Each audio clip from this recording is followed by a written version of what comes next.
Closer Quest. Ce qui vous a poussé à participer à The Voice? Naya, l'aventure.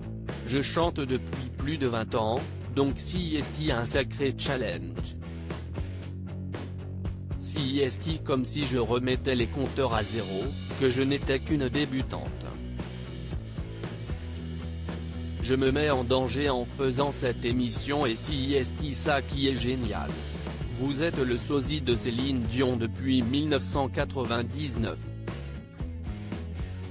Vous présentez-vous à The Voice en endossant ce rôle ou juste en étant Naya? Je veux que les gens me découvrent, moi, qu'ils me voient au-delà de Céline Dion. Même si j'ai beaucoup de points communs avec Céline Dion, je reste moi, Naya. Comment êtes-vous devenu le sosie de Céline Dion? Après m'être marié et avoir eu des enfants, j'ai présenté le concours de la Rose d'Or d'Antibes. Je ne l'ai pas gagné mais, comme Céline, un René est venu changer ma vie. C'était René Coll, un producteur et chef d'orchestre. Mon René à moi. Il m'a appelé quelques semaines plus tard pour me proposer de tenter ma chance à l'Eurovision avec la chanson Je veux donner ma voix.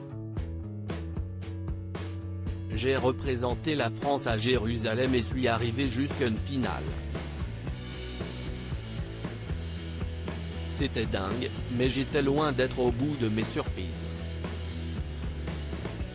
Un producteur américain a vu ma prestation et a senti que je pouvais devenir le sosie de Céline. Après une audition à Las Vegas, il m'a fait signer un contrat de 5 ans.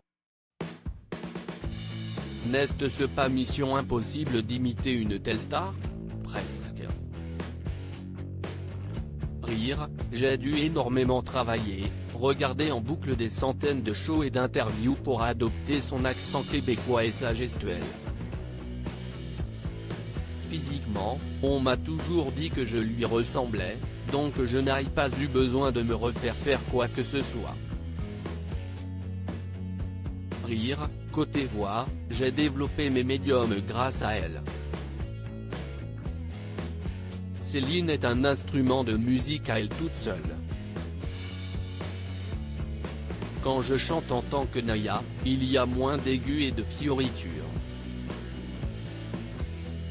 D'ailleurs, avant d'être sosie de Céline, je m'inspirais beaucoup de grandes stars de la soul comme Tina Turner et Whitney Houston. Qu'avez-vous ressenti quand Céline a perdu René, en janvier 2016? Est-ce que ça vous a affecté? Ça ne m'a pas directement affecté, mais j'ai énormément de compassion pour Céline.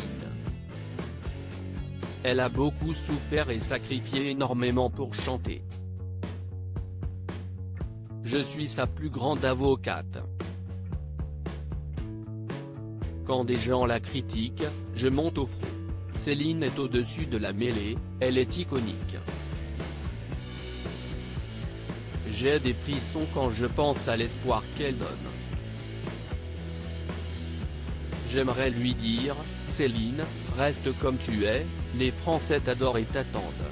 D'ailleurs, je n'ai toujours pas son 06 et j'aimerais, moi aussi, la rencontrer à l'occasion. Rire. Avec quel coach aimeriez-vous travailler si des fauteuils se retournent samedi soir? Je n'ai pas de préférence. Jamie Amel Bent pour sa voix extraordinaire et ses vibes, Florent Pagny pour son parcours exemplaire, Marc Lavoine pour son côté intellectuel, sa sensibilité, et Vianney pour sa fraîcheur et sa spontanéité. Oui, le choix va être difficile.